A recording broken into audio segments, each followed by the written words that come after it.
Man, this is a late one. This will definitely be a late one. Nothing I can do about that.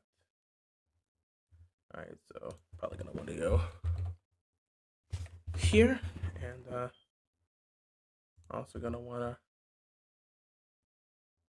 get into this.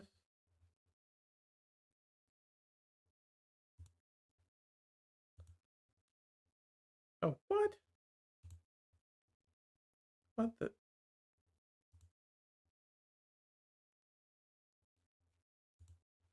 What the heck? Oh, that's crazy.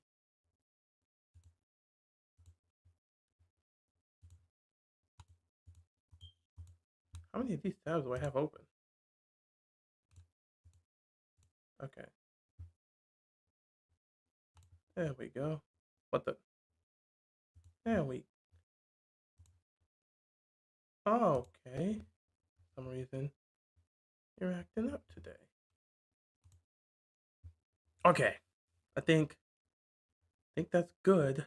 I just wanted to do something first. So please let me do what I need to do before getting involved with anything else. Which, all right, we should be good there. Give me a second. It will not take long. And honestly, we not gonna take long because it is incredibly late. If I was working tomorrow, I would not be here right now.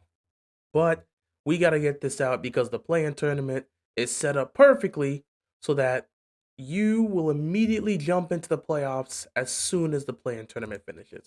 That's just how it's set up. And here we are. So let me get some of this off.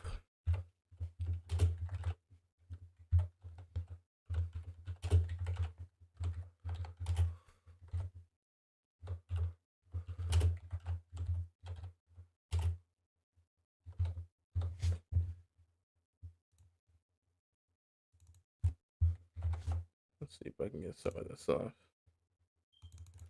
All right. Let's do that. To be honest, we don't need to put a lot of things here. I'm gonna keep it relatively simple. I'm not wasting a lot of time here. I want to get this done as quickly as I possibly can because the games will kick off tomorrow. And I'm not going to have time in the morning to sit there and get my playoff predictions off. I wanted to get this done now, fresh off the game. Wanted to get that now, fresh off the game. What's going on, Sam? Thought you would have been live for the Heat game earlier. Well, I was, but the fun part about life is you get unexpected situations. And somehow my plans to be here for the Heat game turned into me not even being at home because my friends wanted to hang out and do stuff. So, yeah. I was watching the game though, and I was keeping up with the game, but I was not home today. So, by the time the Heat game was wrapping up, that's when I pulled up. The only time I would have had is overtime, and by then I would have to set my computer up, and I wouldn't have made it in time to be able to see all of overtime. So, unfortunately, I was not able to be here for that. It was an unexpected thing. Sometimes you get family members or friends that just pull up randomly and say, you know what, let's hang out today. You kind of have to. Not to mention, I ain't seen them in a week, so I already knew how this was going to go. I was all set for the game. Then they pull up to my house and said, let's go do some stuff. Okay, cool. I guess I'm not streaming the play-in today. But I had hopes the Miami Heat would find a way to win so that I can have 4 more games at the very least to talk and commentate about them. Speaking of that game was the perfect definition of the 2024-2025 Miami Heat. Just everything good and bad about the Heat you saw right there. That team, oh my God.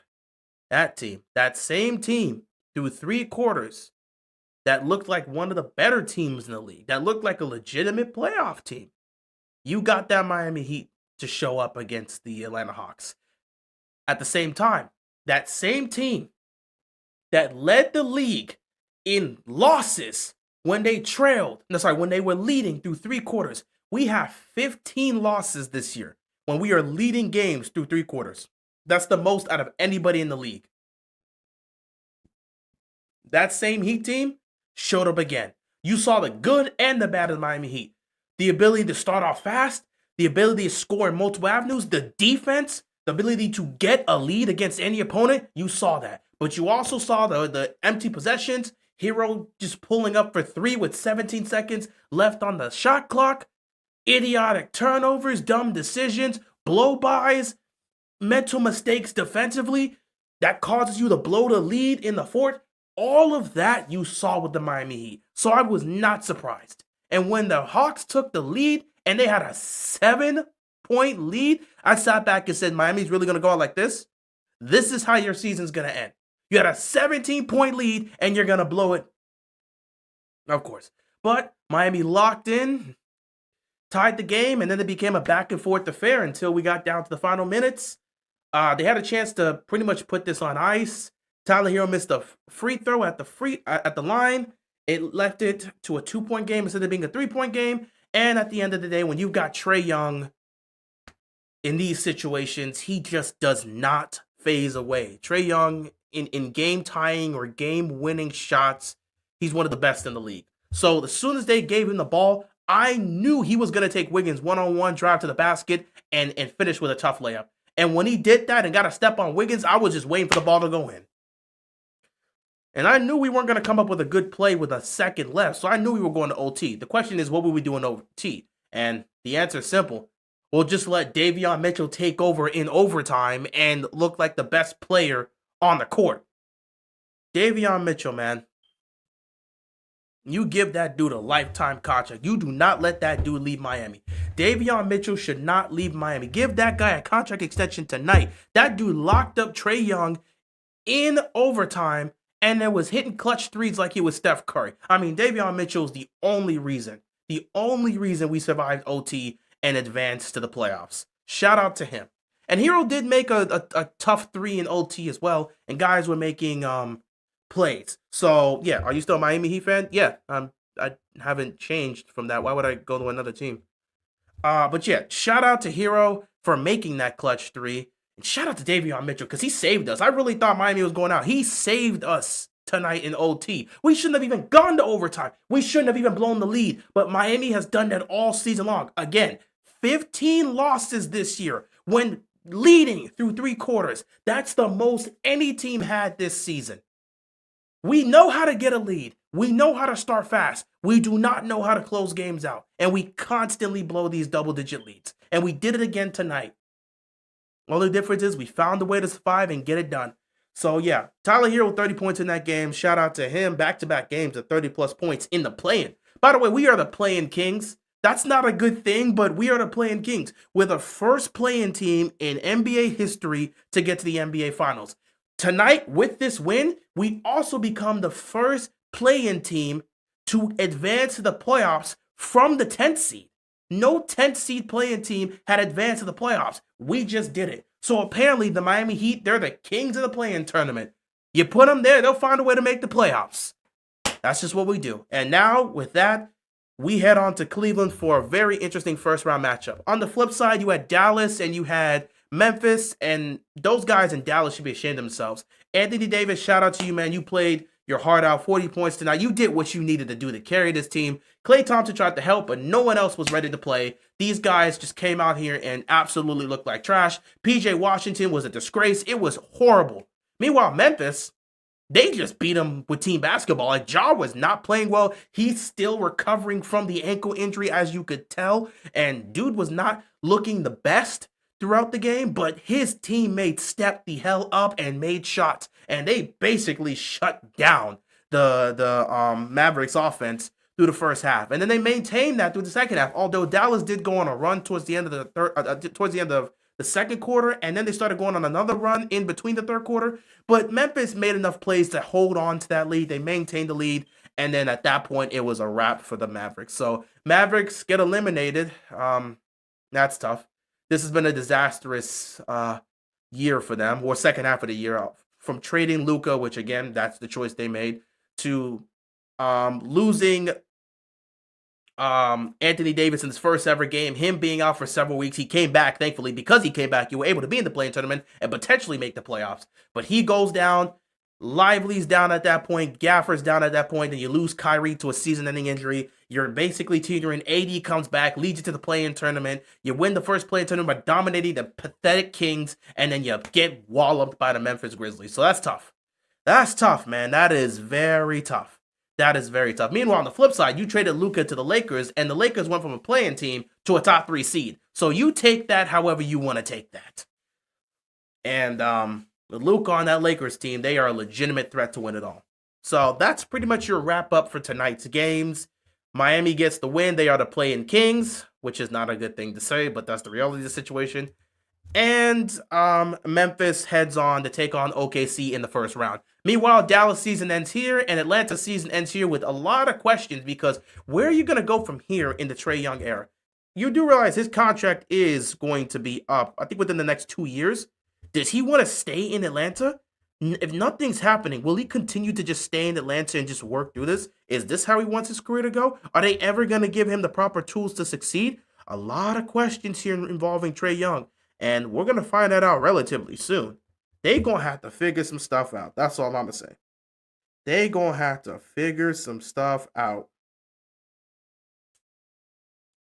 But we'll see what happens. Anyway, I'm here, ladies and gentlemen, to give my playoff predictions. I want to get this done as quickly as possible because the NBA playoffs do officially start tomorrow. I believe the first game is Pacers and Bucks. So because of that, I want to get my predictions done. I'm actually have to move the comments here for a second because I got to make sure we can properly see the predictions. So we've got our predictions here. In all honesty, we can start with the West or start with the East. I'm going to start with the Eastern Conference because I think it's probably easier to have an understanding about how things are going to go. So with the win tonight, Miami advances to the first round to take the Cleveland Cavaliers on in Cleveland for Game 1, which will be on Sunday at 7 p.m. Now, I'm going to keep it a bean. If there's any team that could pull off an upset, it's the Miami Heat. If there's any team that could upset a 1 seed, it's this Heat squad. As a Miami Heat fan, I'm inclined to say this. We're beating the Cavs in 6. The Cavaliers don't want to see us. If the Cavaliers had a choice between the Atlanta Hawks and the Miami Heat, the Atlanta Hawks were several times worse. They were several times worse in terms of chances to beat this team. Miami matches up better against the Cleveland Cavaliers than the Atlanta Hawks, though. The Hawks would have been easy pickings for the Cavaliers. That would have been food. The Cavaliers would have easily swept. They would have easily swept the Hawks. They would have easily swept the Hawks. But now you get the Miami Heat, who in these situations find ways to win. They thrive in these environments. This is what they do. So now you're going to put them in these positions? All right, let's see how that goes. So, as a Heat fan, I'm inclined to say the Miami Heat going to win this series in 6 or 7. No question. No question. That's just me as a Heat fan talking. We can pull off the upset. We're going to bring problems to Cleveland. Cleveland isn't as airtight as you think they are. Matter of fact, I'm going to check this my damn self. I'm actually going to check some of these matchups up because we're doing this live, so we might as well check it. And I know context is going to matter in terms of this, but we should at least take a look at this because the Cavs and the Heat, they matched up this year. They matched up this year. So let me get a look at how this went this year. So, okay, see, this is, come on, man. Come on, man. What are you doing?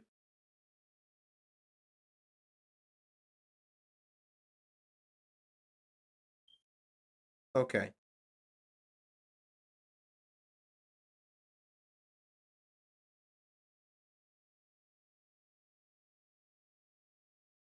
Okay, so the Cavs actually won this. They're 2-1 against us this year.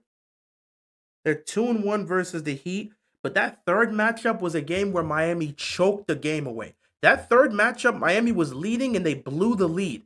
If you look at these games, Miami actually was pretty close in terms of how they played the Cavs. First matchup we won, the second matchup they blasted us, the third matchup they won, but it was relatively close. So Miami matches up relatively well against Cleveland, which is why I feel as a Heat fan, I can say Heat in 6. But if I'm going to be honest and take away my biasness as a Heat fan, I still think the Cavaliers are going to win this one. The Cavaliers are going to win, but it's not going to be easy. Okay, Heat's going to get at least one game. They might steal two. In this matchup, I don't think it's going to come down to execution down the stretch in closing out games. And Miami this year has clearly shown that they have trouble closing games. Like I said, Miami has lost 15 games this year when leading heading into the third quarter. That is the most out of any team in the NBA. Miami has trouble closing. They may match up well with the Cleveland Cavaliers. They may even lead through three quarters. But closing out the Cavaliers, that's going to be a problem. For a team that has been closing out games all season, the Cavaliers have the clear advantage. So, taking away my biasness as a Heat, the Cavaliers should win this series in 6. As a Heat fan, I'm picking us to win in 6 or 7, but realistically, for the prediction, it's going to be Cavs in about 6. It shouldn't go to 7. It really should be Cavs in 6, maybe even Cavs in 5 if Miami messes around and chokes a game or two. So, yeah, Cavs in 6 for the first round. That's how it's supposed to be. But at the end of the day, me as a Heat fan, completely biased, Heat in 6. Heat in 6. Unbiased, Cavs in 6. Completely biased, Heat in 6. Next up, we got the Pacers and Bucks. I'm not lying to you, and I'm not wasting time with this. I'm picking the Pacers in 6. Giannis is going to have himself one hell of a series. Now, it's possible Dame comes back, and that's a big part of why I was initially going to push back. I thought Dame wasn't going to come back, and I said if Dame doesn't come back, Giannis is going to ball the hell out, but the support pieces aren't going to be enough to get it done, which I still believe right now. However, if Dame comes back, it becomes a little bit more difficult because Dame being there adds an extra element. It takes the pressure off of Giannis. Question is, how much are you getting from him at this point? How much are you going to get from Dame? He hasn't played in a while. He has not played in a while. So are you sure? Are you sure you're going to be fine? Dame has not played in a while. And since Dame has not played in a while, you don't know which Damian Lillard you're going to get. So with this in mind, I'm feeling the Pacers in 6. The Pacers are a better team defensively this year than they were last year. They have multiple players averaging double-digit points. And again, when it comes to scoring, the Pacers aren't the most prolific scorers, but they've got several guys that can score on a nightly basis. You don't exactly know where the scoring is going to come from consistently in terms of high scoring. You don't know if it's going to be Halliburton getting you 25-plus points, or if it's going to be a night where Siakam goes off, or if it's going to be Naismith, or if it's going to be Miles Turner. You don't know. But these guys will find ways to score. Again, the reason I'm picking this is more because of the Pacers' defense. Them being a much better team defensively tells me that they're going to come out there, and if Dame does not play, the mindset's going to be clear. They're going to let Giannis get whatever the hell he wants off, but we're not going to let these other guys get going. So Giannis might average 35-plus points in this series, but they're just going to make sure they shut down the role players. And to be honest, Giannis is going to have a Kawhi-like series. You remember Kawhi versus the Sixers in 2019? Giannis has to have that type of performance. 35-plus points a game. He's going to have 35 and 14 rebounds a game. That's what you're going to have to average, and somebody's going to have to make shots in key situations. I think Giannis is going to make this interesting. He's going to take a couple games off of the Pacers, but with the way the Pacers play defensively and how they've been this season defensively, not to mention Halliburton starting to get himself together more offensively in terms of scoring, I'm leaning more towards the Pacers to win this in 6, and we'll see how that goes. So yeah, Pacers in 6. Next up, we got the Knicks and Pistons, and I'm actually going to take a step back towards that one because I want to leave that for last. Celtics Magic. Okay, let's not waste time with this. I said this, no matter who was coming out of the play-in tournament, Boston was going to beat them in 4 or 5. The Magic are going to be an interesting team. The Magic are going to be a surprising team. I love what you're getting from Paolo and Franz. They've been great. This has been a great season for them. The Magic taking huge strides. I love what they've done, especially because they dealt with a lot of injuries early on. Guys in and out of the lineup, they fought through it and they got to this point. I love what I'm seeing from Paolo. I love what I'm seeing from Franz. This team, I like what I see from them offensively, but they're going up against the Boston Celtics, and the Celtics are the favorites to come out of the East and probably one of the main favorites to repeat as champions. Excuse me. And I wouldn't be surprised if that ends up happening. In fact, stay tuned. That might actually be my pick. The Celtics do concern me because Jaylen Brown's been dealing with a knee injury and he's been getting shots in his knee because of that. So that is a bit of a concern, but against the Magic, I'm not overly concerned about that. Against a tougher opponent, you would have to be concerned, but against the Magic, no. The Celtics have more than enough talent. With Tatum still there, even the Browns compromise, he's still a threat. You still got Derek White. You still got Drew Holiday. You still got Kristaps Porzingis. You're still going to have Sam Hauser off the bench and Peyton Pritchard. They've got an Al Horford. They've got all this talent, and they can play both ways. You got shooters all over the damn place, and you got legitimate defenders. The Boston Celtics are easily one of the best, if not the best team in the NBA, arguably, though OKC was the best this year. But in terms of overall, because the Celtics are coming off of a championship, the Celtics are just the team that you look at and say, yeah, they're the team to beat in the Eastern Conference. They're most likely the favorites. They should be able to get it done. The Magic are going to make it interesting, but it'll be a 5-game series. Next up, this is going to be my favorite series of the Eastern Conference. I am going to enjoy this. I'm going to enjoy this series. Knicks and Pistons. This is about to be an old school fight.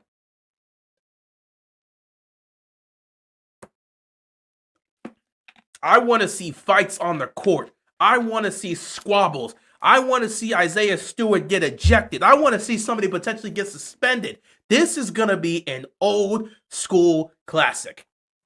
The Pistons have been playing some fantastic basketball this year. To change up from what they were last year to what they became this year, oh my goodness. And Cade Cunningham really taking that next step. I love what I'm seeing here. Oh my goodness. The Pistons are going to be a tough matchup. I think Detroit has the capability of beating this Knicks team. They also have the capability of making things very difficult for the Knicks. The Knicks themselves, Brunson, we got to worry about his condition. He wasn't fully healthy last time we saw him. He suffered that ankle injury, was recovering from it. He hasn't quite been himself recently. There's still question marks at times about Cat in the postseason. Mikal Bridges hasn't exactly been what you thought he was going to be. I look at the Knicks and I'll sit back and say they are a tough team. They're a gritty team. They're going to fight, but there are concerns. Sometimes there's health concerns. Sometimes there's concerns about what they do offensively. I look at the Knicks. They're going to be a tough, gritty team, and they're going up against another tough, gritty team in this matchup. There's no way this one doesn't go the distance. It's going 7. The question is, who do you pick?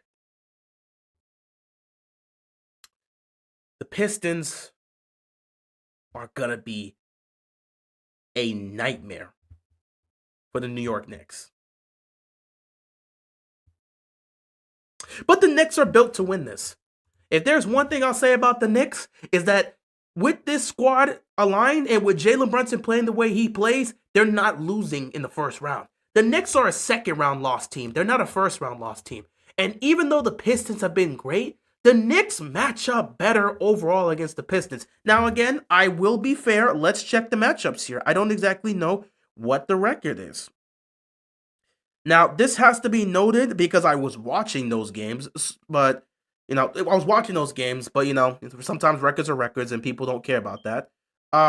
We have to mention that even though the records are the records, at the end of the day, there was individuals missing from both games. Jaden Ivey was missing. There was injuries that were happening left, right, up, and down.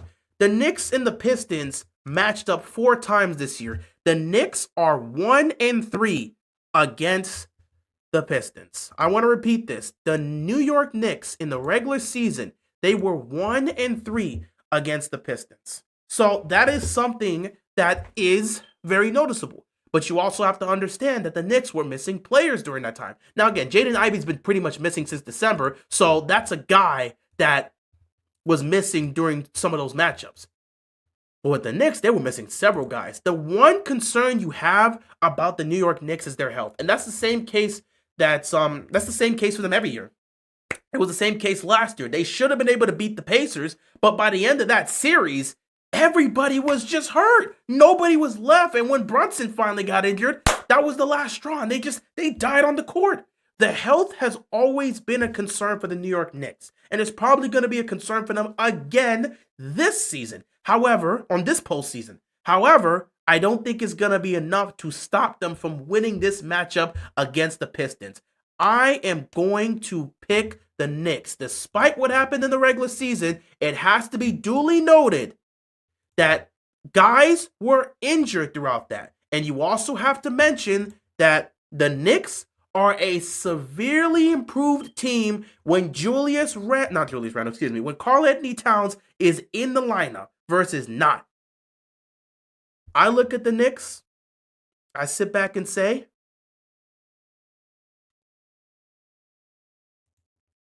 they're a tough team. Even with the injuries, they're a tough team. And Jalen Brunson is a playoff riser. He performs at a high level in the postseason. If Jalen Brunson can perform at a high level in the postseason, I don't care what you've got to tell me, the Knicks are going to win this. I am going to pick the Knicks to beat the Pistons in 7 games. We'll see how it goes. Cade Cunningham will have something to say about that Knicks defense. Because if you actually watch the Knicks and the Pistons play, I'm going to keep it a bean. If there's any reason you want to pick the Pistons, it's simple. No matter what the Knicks did defensively, they couldn't stop Cade. Go look at the 4 matchups. They had no answers for Cade Cunningham. If there's anything, as a person that's picking the Pistons or somebody that's hoping the Pistons win this series, if there's anything you want to look at that can help your case as to why the Pistons are going to win this series, it's the fact that the Knicks had 0 answers. In the 4 matchups, they had 0 answers for Cade Cunningham. They couldn't stop him. Nobody could stay in front of Cade Cunningham. So that could work towards their advantage in this series. And that's a big part of why I think it's going to go 7. But I'm still taking the Knicks. I picked the Knicks before today. I've been rocking with the Knicks for a while now. I said if the Knicks match up with the Pistons, I'm taking them. I believe the Knicks are going to get it done. It'll be a 7-game gritty series. It's going to be old school basketball. But the Knicks will get it done. And they'll move on to the second round. All right. That pretty much wraps up the first round of the Eastern Conference. Let's move to the Western Conference. Things get a lot more tougher here. Thankfully, we get to start off with an easy one. Thunder Grizzlies, this doesn't have to really be expanded on. Ja is hurt right now. He's working through that ankle injury. I don't know how healthy he's going to be by the time he faces off against the Thunders on Sunday. But he's just going to have to deal with it. And I think Ja will be good to go and will still be able to play, but a compromised Ja heavily affects your chances to even pull off any kind of an upset in this series. At the end of the day, it doesn't matter to me. The Thunder have been the best team in basketball this year. They've been the best team in basketball this year. I have 0 concerns about whoever they match up with in terms of the bottom teams. I knew this first round matchup, whether it ended up being whatever ended up being Golden State, Memphis, Dallas, or Sacramento, I had the same response. Thunder were going to win that one. If Ja is able to play at the superstar level we know he could play, i.e. if Ja can play like healthy Ja, Thunder in 5. If Ja is compromised throughout the entire series, Thunder in 4. I'm inclined to just say Thunder in 4. No matter what, the Thunder are going to win this. This is going to be a quick series. There's not much to talk about here. This is going to be a quick series. The Thunder have just been a superior team as compared to most teams all year. They've been the best. And there's not a lot of teams that match up with them. The Memphis Grizzlies certainly don't match up well with them. So I'm looking at this Thunder, just a better team defensively. Offensively, I think Memphis arguably has more answers offensively than the Thunder because the Thunder heavily rely on Shea. But at the same time, the Thunder are able to create plays without Shea, just enough plays to where they can be efficient and be able to manage while Shea takes it to that superstar MVP type level. So at the end of the day, I'm not concerned about the Thunder. I'm not worried about the Thunder. I absolutely believe the Thunder are going to win this. It'll be a 4 or 5 game series. Not much to talk about there. We're going to skip the next matchup here to talk about the Lakers and the Timberwolves. This doesn't have to be spoken of too. Anthony Edwards is about to go off against the Los Angeles Lakers. He's about to put up 30 plus points a game. I'm going to predict that right now. He's going to go off. But despite that, Lakers going to win in 5. I hate to say it, Lakers going to win in 5, maybe 6 games. Shannon Sharpe going to be right about this one. Lakers in 5. I hope it's Lakers in 6, but it's going to be Lakers in 5. Anthony Edwards is going to go off. He's going to do his thing. But again, this Minnesota Timberwolves team had to deal with Luka last year. They had 0 answers for Luka. And now you're telling me they're going to have to deal with Luka fully healthy, and he's playing alongside LeBron. The Lakers' defense is still concerning. They still don't have a legitimate rim protector. They don't have a legit top-tier big man, but they make up for it. They got some great wing defenders, and they'll play relatively solid perimeter defense to at least hold up on that. And then offensively, what you're going to get from LeBron and Luka combined is enough to hold them up. And then you have Austin Reeves coming in to make this as somewhat of a big 3. The way Austin Reeves has been playing, he has played better as a player since Luka's gotten here. He has been a better scorer. He's averaging more points since Luka got on the team. So you've got this big 3 of Luka, LeBron, and Austin Reeves. Defensively, Minnesota's going to be solid, but they don't have any answers for Luka. And I've sat back and said this. If you sag off of Luka, he's going to take those step back 3s. And once he starts seeing those 3s hit, it's over for you. If you press up to take him off the 3-point line, he's going to drive right past you, and he's either going to finish with the layup, get the contact, and get the foul and go to the free throw line, or he's going to pass out to an open shooter. If you trap Luka, you get the ball out of his hands. Problem is, he's going to get it to LeBron. So you trap Luka, and now the ball's in LeBron James' hands. What do you do then? And if you try to zone in on LeBron too while you trap Luka, Austin Reeves is open for 3. You're cooked. That big 3 is going to carry They're going to carry heavily. And I don't think there's much the Timberwolves can do to stop them offensively. You know, the Timberwolves are going to play some solid defense to try to stop the Lakers' offense, but I think offensively, the Lakers are just going to be too much to deal with, especially when they're on their A game. Now, if they can somehow get Luka to get out of his game, by all means, sure. But still, it's just, I'm not fully sure how you're going to look at this and say they're going to be able to beat these guys 4 times because they're going to shut down Luka and LeBron. I have to see them. Let me see the Timberwolves lock up Luka and LeBron for a 7-game series. They do that, I might just pick the Timberwolves to win the championship. But I don't see how that's going to happen. But yeah, you know, the Lakers, they got shooters, man. Rui can still make them 3-point shots. You got Dalton Connect. He's still making shots there. Of course, Gabe Vincent is there, and he's been better as the season's gone on, which is great because he's actually been useful. He's been hitting his 3s, so that's good for them. They've got shooters.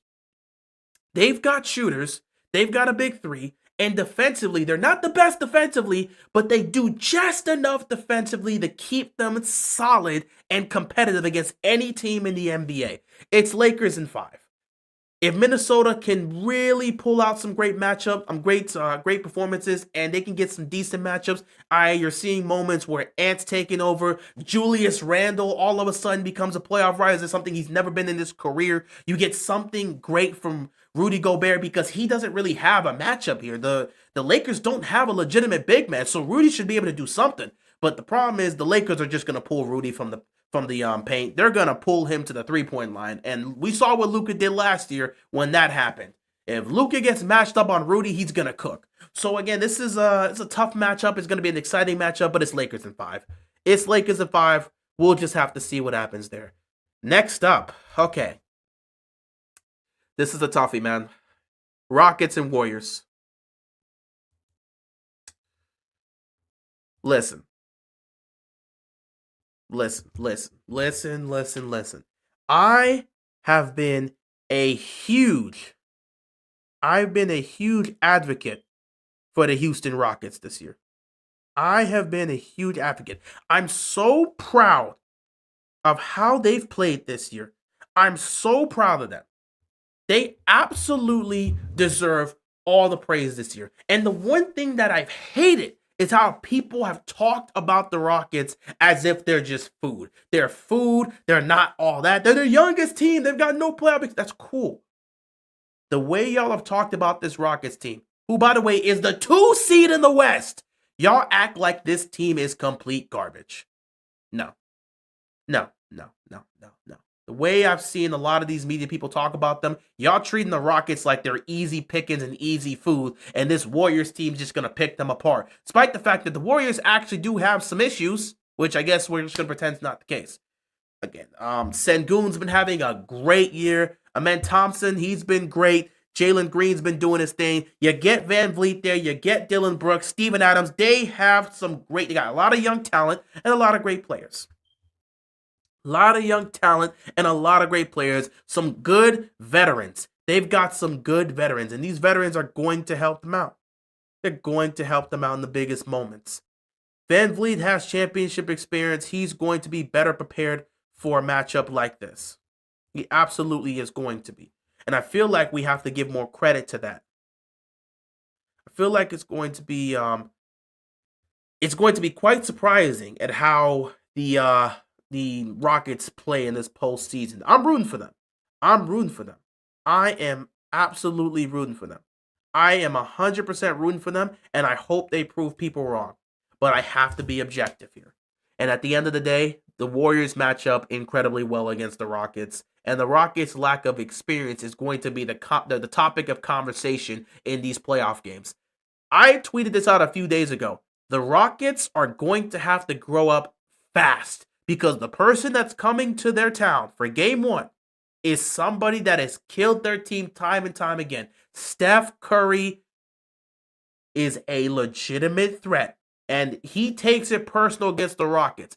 This guy single-handedly ended the Harden and CP3 experiment, that duo. He ended that in 2019 when he had dagger 3 after dagger 3 after dagger 3 in Houston to wrap that series up. I'm telling you, Steph Curry, the resurgence you've seen from him thanks to the addition of Jimmy Butler, it's completely changed him.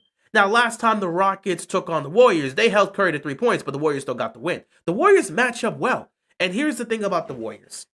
Steph Curry is going to be a problem to guard. He's going to be hitting threes. He's going to be getting layups. He's going to be running all over the damn court. You're not going to be able to deal with him. He's an offensive threat everywhere, and dealing with Steph Curry, the greatest shooter of all time, is going to be an incredibly difficult task. They're going to have to do some damage. Of course, Amen Thompson, he's going to be the one that's going to take that matchup. They did well against Curry last time, held him to 3 points. But trust me, Curry's not having a 3-point performance again. You're not seeing a 3-point performance for Steph Curry in this series. So they're going to have their money's worth dealing with that. But then you got the Jimmy Butler issue, man. Jimmy Butler, playoff Jimmy, he's here. He's a real thing if you didn't know about that. He is going to bring trouble to this Rockets team. Jimmy Butler is such a smart player, and he knows what he's doing. He's going to catch these young guys. Excuse me. He's going to catch them leading. He's going to catch these young guys leading. He's going to catch them off guard.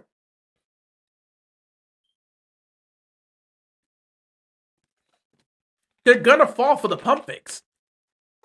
He's going to get the contact and go to the free throw line. Jimmy is a smart basketball player. He's arguably one of the smartest basketball players in the league. He knows how to work this. He doesn't foul bait. He just knows how to maneuver himself to get the contact, finish up tough, and get the layup and the end one. He knows what he's doing. He's a really great passer. He's a great defender. He's a smart basketball player. His IQ is very high. His basketball IQ and awareness of the game is high. And Jimmy Butler in the playoffs is just a different animal. All of a sudden, Jimmy Butler starts hitting 3-point shots and all these other things he wasn't doing. So Jimmy and Steph, they're going to bring legitimate trouble to the Rockets. However, if you're a Rockets fan, you understand what that duo brings to the table. But past that, what do you see from the Warriors? Draymond Green isn't a major offensive threat. He's going to be a defensive force, but he's not going to be a major offensive threat. Past that, who are you looking for offensively? If you're able to do a relatively good job on Steph Curry and Jimmy Butler's and get them to a situation where they're not playing at a superhuman level, like you're not seeing playoff Jimmy 35 plus points and Steph Curry putting up 35 plus points, where are you going to get offense from? Draymond's not an offensive player. And then a lot of these guys on the bench, a lot of these guys that are young, they're more so role player type guys. Where are you going to get the offense from? Moody? Where are you going to get the offense from? Looney? Kuminga? Podziemski? Who are you getting this offense from? These guys can shoot. They're shooters. They can hit threes. But again, if you've watched the way the Warriors have played, especially down the stretch, it's been heavily relying on Jimmy Butler and Steph Curry offensively. So if those two do not play their A game, they're going to lose to the Rockets. Because the rest of these guys, you ain't getting much. Buddy Hield, is he going to do something? He didn't do anything in Philadelphia. Is he going to do something this time? You don't know. So again, with the Warriors, offensively, it's a two-man race. It's a two-man race. It's this duo that does everything. If they're not able to score consistently, you got no chance. Now, maybe this will be a series where these young guys step up. Maybe Podziemski steps up. He's hitting threes all over the damn place. Moody's getting some shots up, hitting some threes. Buddy Hield's actually providing you with something. Who knows? Maybe you're going to get something like that. We'll see. But if there's anything to be concerned about, it's the pieces around Steph and Jimmy from an offensive perspective. And that's where the Rockets can take advantage of.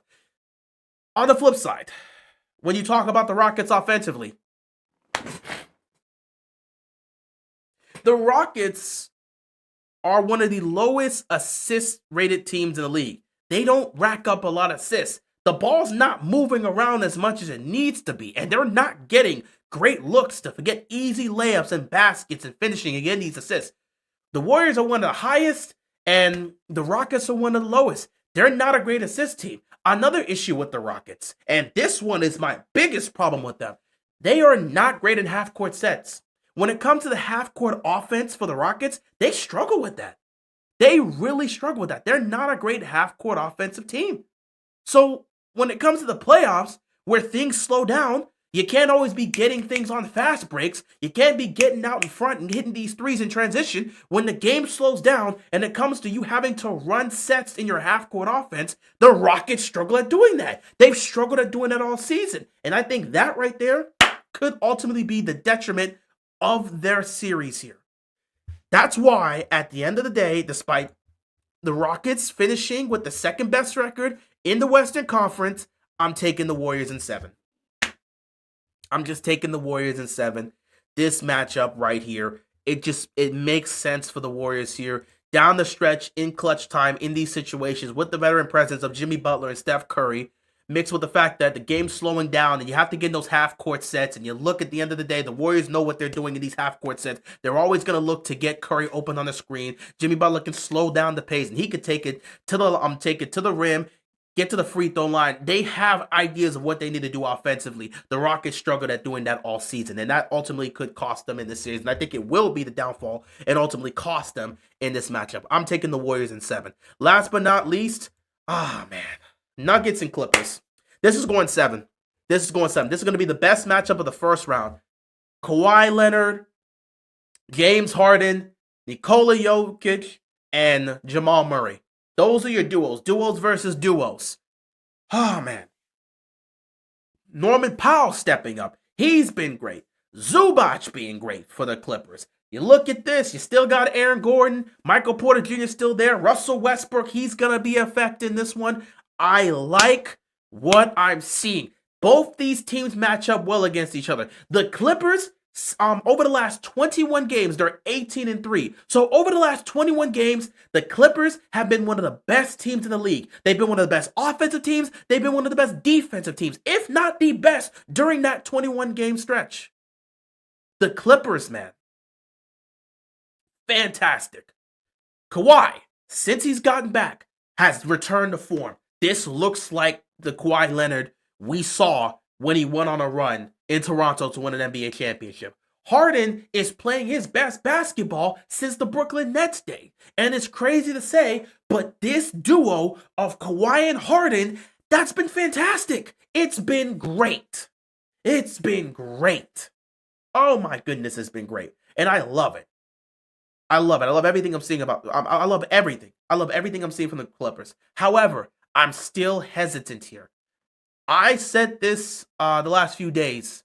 I said the Clippers have played more than well enough to earn their spot as an if team. Meaning, if Kawhi Leonard can stay healthy and play at this level, and if James Harden can remain consistent and play at this level consistently in the playoffs, the Clippers have the capability of beating any team in the Western Conference, getting to the finals and winning the championship. If all of this happens, the Clippers are a legitimate threat and could beat anybody. We might actually get a Battle of LA in the Western Conference Finals. But that's only if all those things happen. On the flip side, the Nuggets have had a very brutal season. Defensively, brought problems. Defensively, no question. They're not the same team they were when they won the championship. They lost pieces. They're a worse defensive team now than they were even last year. Jamal Murray has been hurt. He's just coming back from a hamstring injury, so he's going to have to get himself going throughout this series. And at the end of the day, with 3 games left to go, they fired their head coach in Mike Malone, something you never see this late into the season. It feels like it's been relatively messy. However, the Nuggets, post firing Mike Malone, they're 3-0. They're playing some of the better basketball they played all season. They seem locked in. The Denver Nuggets, man, they're a tough team. And they've got the best player in the NBA in Nikola Jokic. This is where it's going to come down to execution down the stretch in certain moments. I'm going to be honest to you. This is going to go 7. This is going to go 7. And normally, I don't want to bet against a healthy Kawhi Leonard and James Harden playing like this. But you're going up against the best player in the world. He has home court advantage. And he visibly remembers being in that exact same situation last year. Let's not forget, the Minnesota Timberwolves, they built their roster to specifically beat the Denver Nuggets. I predicted that the Timberwolves would beat the Nuggets in 7 games because I said this team is built directly to beat the Nuggets. And lo and behold, they beat them. But what did it take to beat them? It took a massive choking collapse in Game 7 on Denver's home court to blow it. If they don't blow that 20-point lead, Minnesota goes home. And the Nuggets advance to the Western Conference Finals. And they probably beat Luka and the Mavericks, and they take on the Celtics in the NBA Finals, and who knows what happens. I see this going 7. And if it goes 7, the Nuggets are not going to lose again on their home court. There's only 2 ways I see this going. Clippers in 6 or Denver in 7. If the Clippers let this get to Game 7 back in Denver, they're going home. If they can finish it on their home court in 6, they can win this, no question. I'm going to have to take, given the fact that I think it's going to go to 7, I have to take the Denver Nuggets. I can easily see the Clippers winning this. I think this is a series that is as close as it can be. This is going to be the best first round matchup. It might be one of the best matchups the entire postseason. Anybody can take this. It's a winner take all. It's a whole battle royale here. Nuggets, Clippers will go 7 games. I will take Denver finding a way to win because of the best player in the world and Nikola Jokic making the necessary plays needed, and Jamal Murray, one of the great playoff risers in NBA history, making clutch shots down the stretch to close out the Clippers, win this one, and advance to the second round. So, with that being said, here are my picks for the first round. Cavs in 6 over the Heat, Pacers in 6 over the Bucks, Knicks in 7 over the Pistons, Celtics in 5 over the Magic, Thunder in 5 over the Grizzlies, Nuggets in 7 over the Clippers, Lakers in 5 or 6 over the Timberwolves, and Warriors in 7 over the Rockets. That leads us to this second round matchup. And I'm going to be honest, we could really speed through this. This isn't going to take too much. It ain't going to take too much time. Between the Cavaliers and the Pacers, it's going to go 6, but I'm taking the Cavaliers. Cavaliers are beat to beat a team like the Pacers. And again, defensively, the Pacers have been great, but I don't know how much they're going to have answer-wise in terms of dealing with Mobley and dealing with Allen, and with the way Garland's been improving and playing well, Donovan Mitchell still being there, Struz being a reliable shooter. I just think Cleveland has way too much, especially from a size aspect. They've got way too much size they have way too much size for the Pacers to be able to deal with it. I just think the Cavaliers right now, they're rolling. They're one of the best in the league. They've been in these situations all season long, and they've thrived. I got to take the Cavs here. I think that's going to be the matchup, no question. Cavs in 6. And speaking of that, Celtics in 5, maybe 6. The Knicks always find a way to fall apart by the second round, and I think that battle with the Pistons, that's going to do legitimate damage. They're not leaving that Pistons matchup unscathed. By the time they get to the second round, they're going to be battered and beaten, and the Celtics are going to be more than well rested. They might actually sweep the Magic. I'm saying Magic in 5. I'm going to give Cade 1, but they might actually pull off the sweep. And if they meet up with the Knicks, it's Celtics in 5, maybe 6, because the Celtics like to play around. The Knicks just don't have enough. Matter of fact, this might actually be a sweep. I'm trying to give the Knicks the benefit of the doubt and say they're going to get a game, maybe 2. But the Knicks, they haven't beaten the Celtics or the Cavs once this year. So you expect me to pick them? They haven't beaten this team once. They're 0-4 against Cleveland. They're 0-4 against Boston. They're 0-4 against OKC. They're 0-4 against the top teams. So no, I'm not taking the Knicks. I'm not. I'm going to take the Celtics in 5.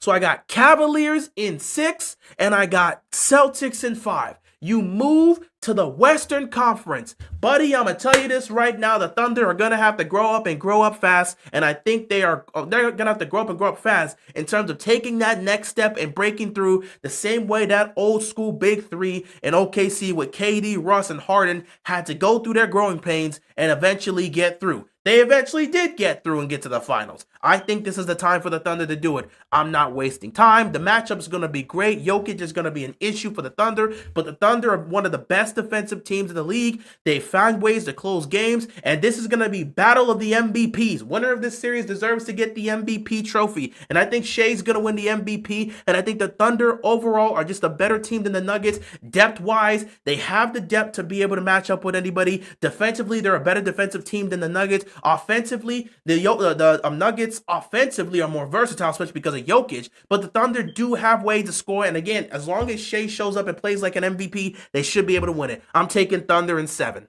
I'm taking Thunder in 7. Thunder in 7. They're going to advance to the Western Conference Finals. And then you look at this last one, Lakers-Warriors. That is going to be the most toxic series of the postseason. And no matter what you want to tell me, the Lakers beating the Warriors. Okay, I'm not playing these games. Lakers beating the Warriors. Lakers beating the Warriors. It's going to be a 6-game series. Lakers beating the Warriors. Again, when you look at it overall in terms of who has better supporting pieces offensively, past Steph and Jimmy, who can you trust consistently offensively? Because you take away Luka, you take away LeBron, you still got Austin Reeves that has more than proved himself. The Lakers have more offensive firepower. The Lakers, defensively, they're weak. The Warriors are a better defensive team than the Lakers. The Lakers are a better offensive team than the Warriors. It's just the Lakers have more versatile players to utilize offensively. They've got shooters. They've got legitimate scorers. And you've got a big three versus this duo that's trying to make it work. Past that duo, you don't have anybody consistently that can score. Man, I hate the spring. So you don't have anyone that can consistently score. I'm taking the Lakers. I'm absolutely taking the Lakers. They're going to have no answers for Luka. No answers for LeBron. Austin Reeves going to bring problems. I hate the spring.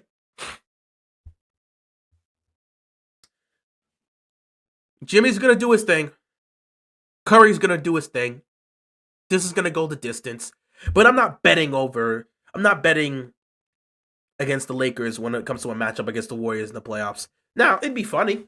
It'd be funny if the Lakers just fold to the Warriors. It would.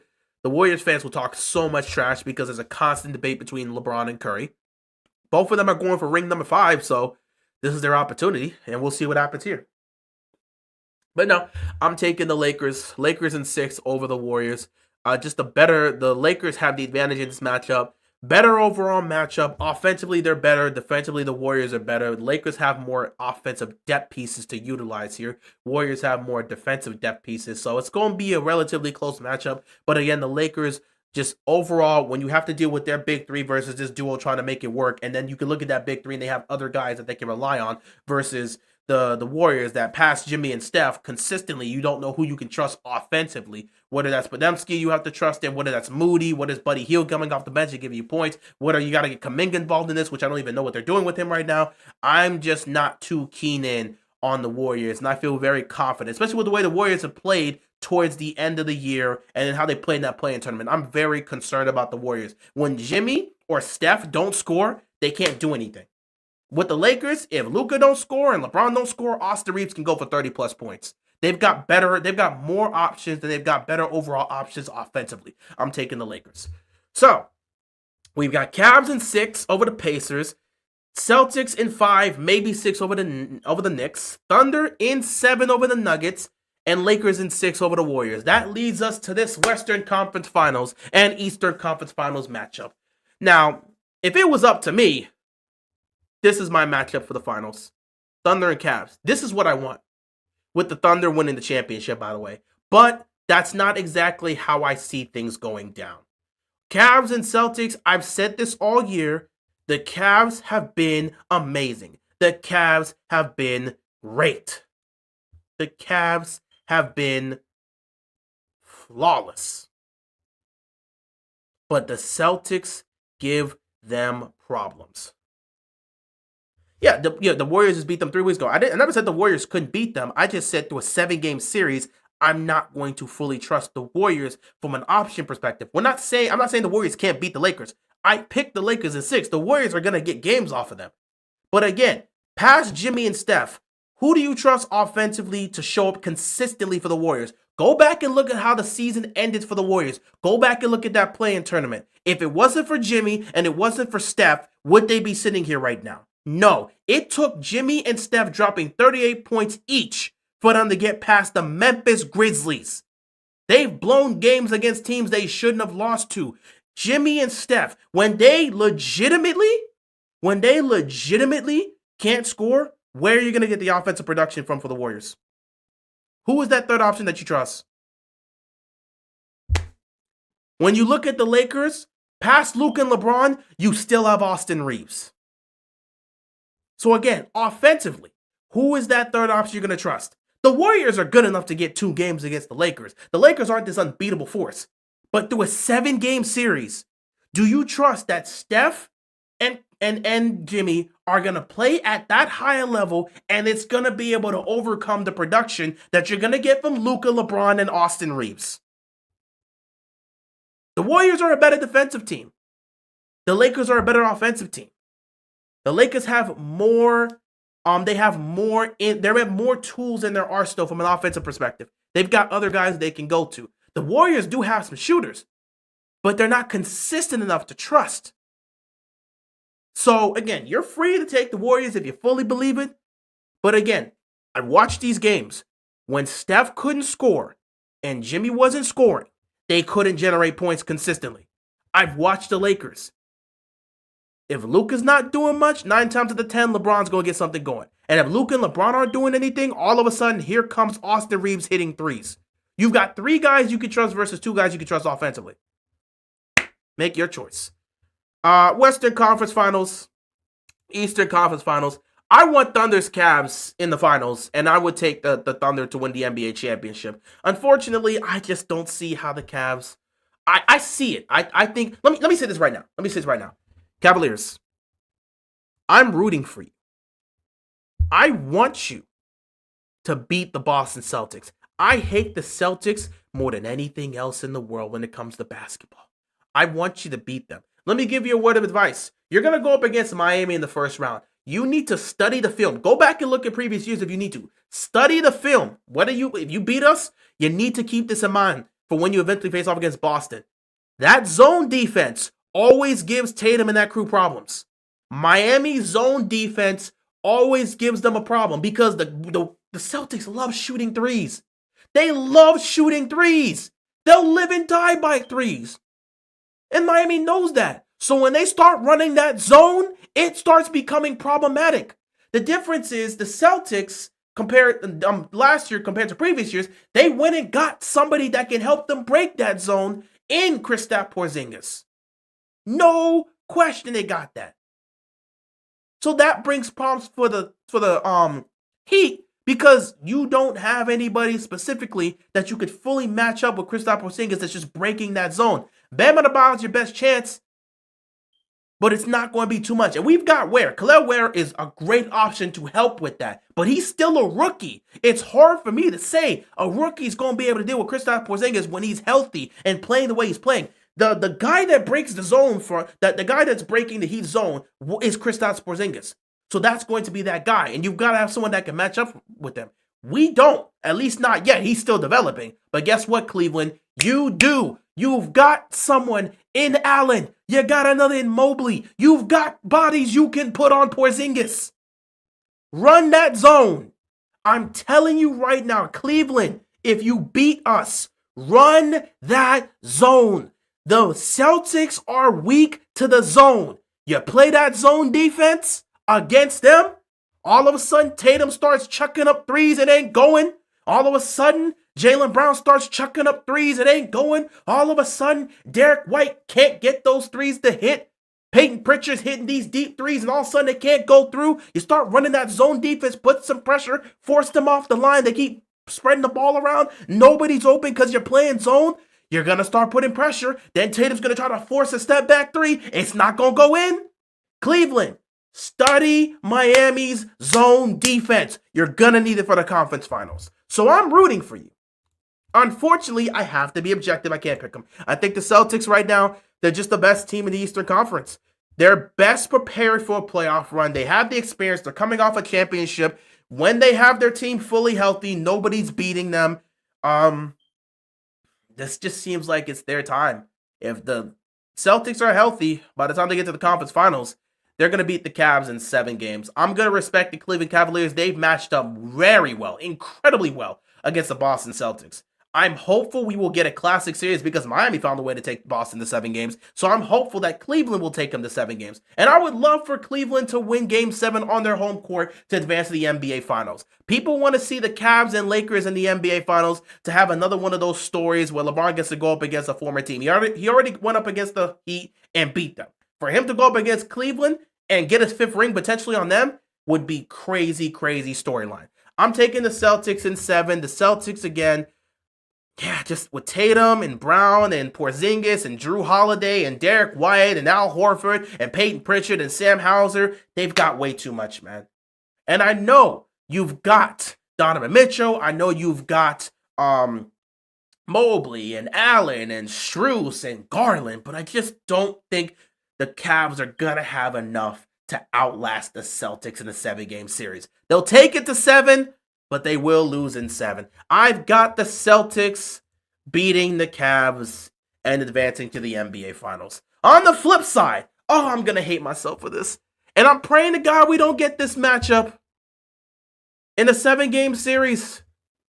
I think this OKC Thunder team, this OKC Big Three of SGA, J-Dub, and Chet, I think they're following in the footsteps of their predecessors in Kevin Durant, Russell Westbrook, and James Harden, meaning every year you get better, but you're just not there yet.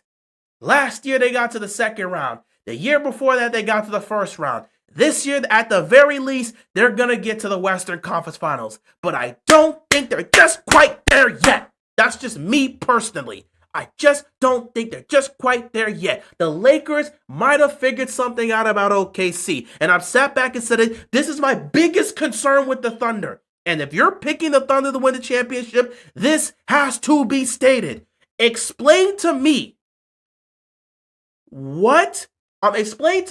offensively, what do the Thunder do when SGA is not able to get anything going? When SGA is struggling shooting the basketball, he's getting clamped up or he's having a bad shooting night and can't be the MVP clutching guy.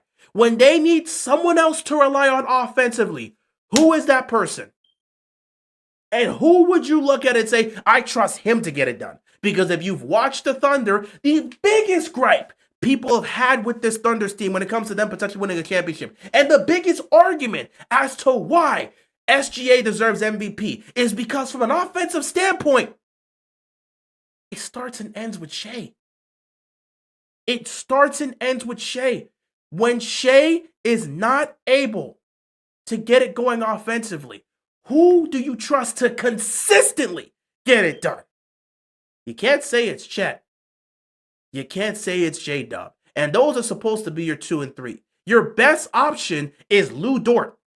And if you're telling me Lu Dort is going to be the difference in a series against the Lakers when they've got to deal with LeBron and Luka, I'm not buying it.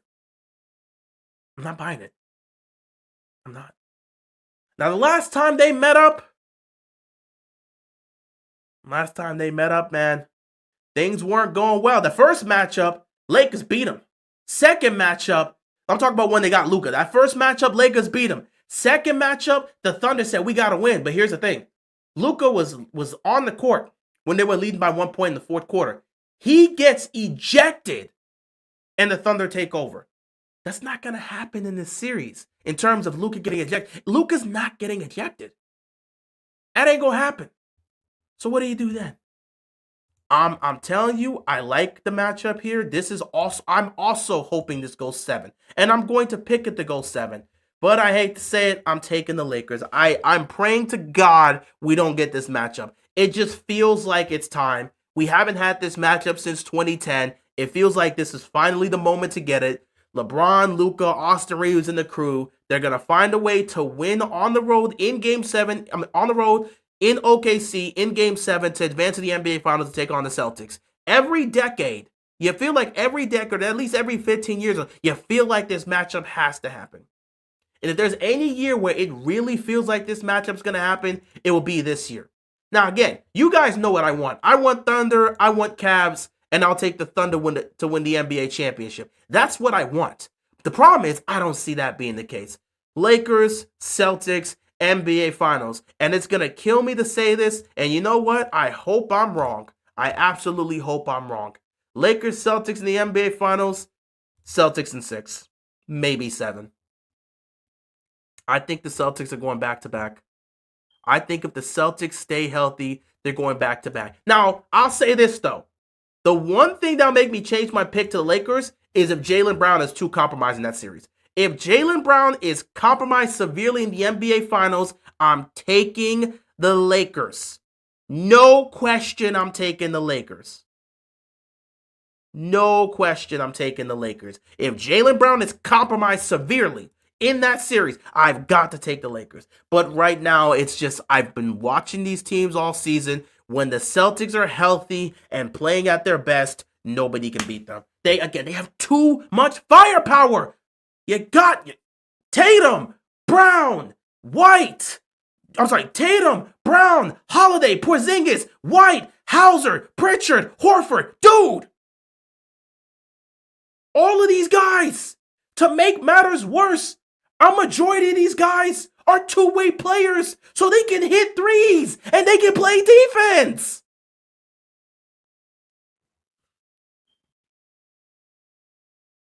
Jaylen Brown did serious damage on Luka in the NBA Finals last year. That's why Jaylen Brown won Finals MVP, because of his defense against Luka. They got too much. Jaylen Brown's going to be the key to them beating the Lakers because of his defense against Luka. If Jaylen Brown is compromised, Lakers win the chip. If he's healthy and good to go, Celtics winning the chip. So, there's my NBA playoff predictions.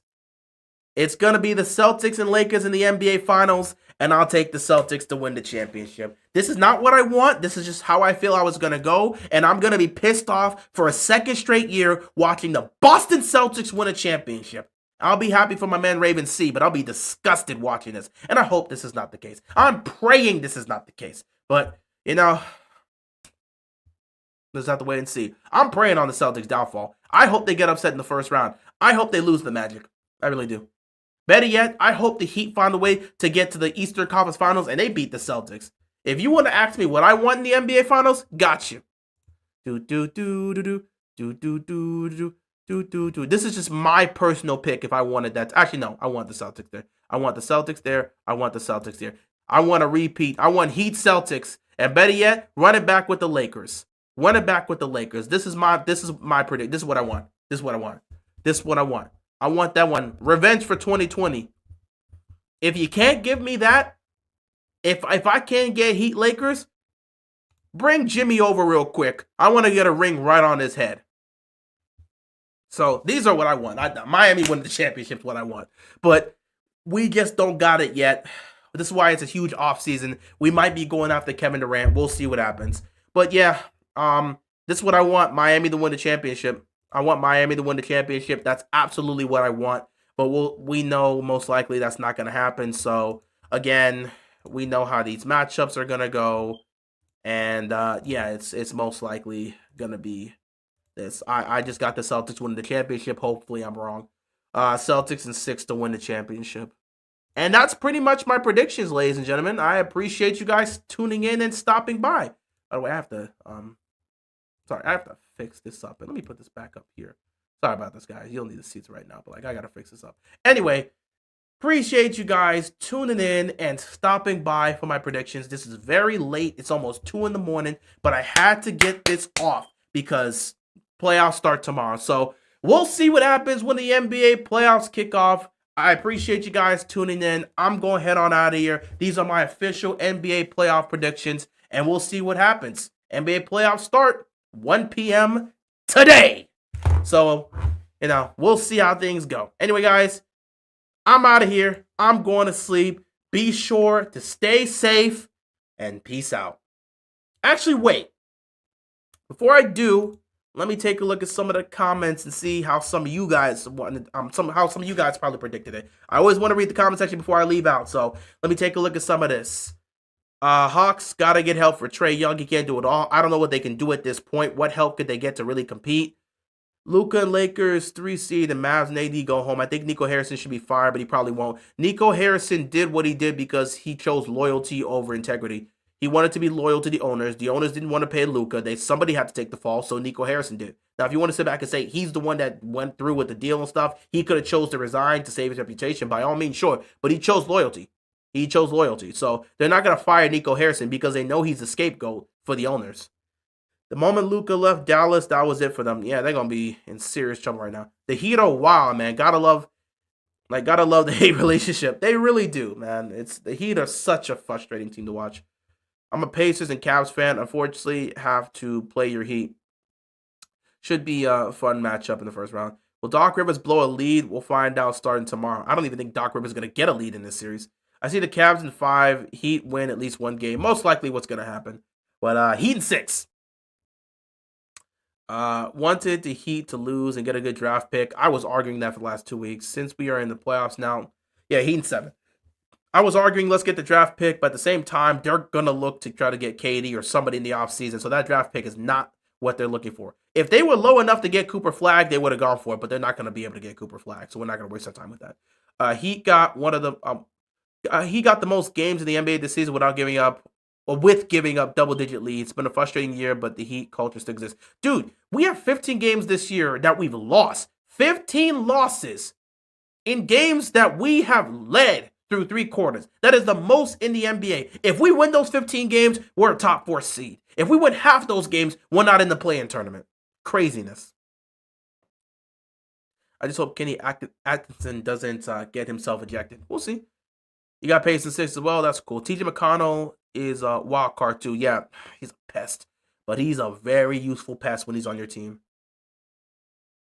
Magic are a trap team. Do not get caught. Blow them out of the water. Don't let them hang around. You let them hang around and Paolo and Franz start doing some damage, you're in trouble. Don't forget Rui Hachimura if he's wide open. That is true. I think it'll be a little easier for Minnesota this year because of the lack of lob threat. Lakers going to need Reeves to contribute. I think it'll be pretty tough. Lakers in 6. I got the Lakers in 5 or 6, so I agree with your statement there. The Timberwolves are gonna be a tough matchup, but I still don't think the Lakers are gonna have too much problem with them. Though Ant's gonna give them a series, man. Biggest key for Golden State, in my opinion, Steph scores, Jimmy assists, Draymond rebounds. They're gonna need a lot of that, and they're gonna you should add 3-point shooting from the bench and these other role players because they can't just leave it up to Steph and Jimmy to score. It's just not gonna work like that.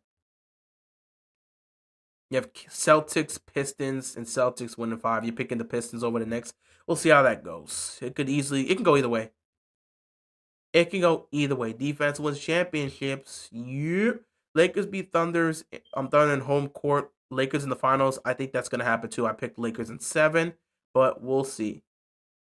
That matchup does happen. No question. I'd root for the Lakers. Yeah, I'd root for the Lakers over the Celtics.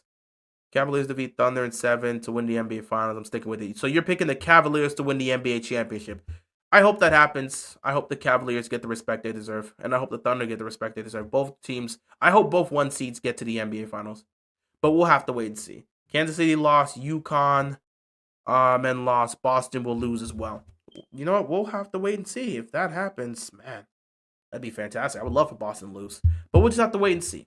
Anyway, guys, that's pretty much it for some of these comments. I'm going to end it here. It's 2 o'clock. I want to go to sleep.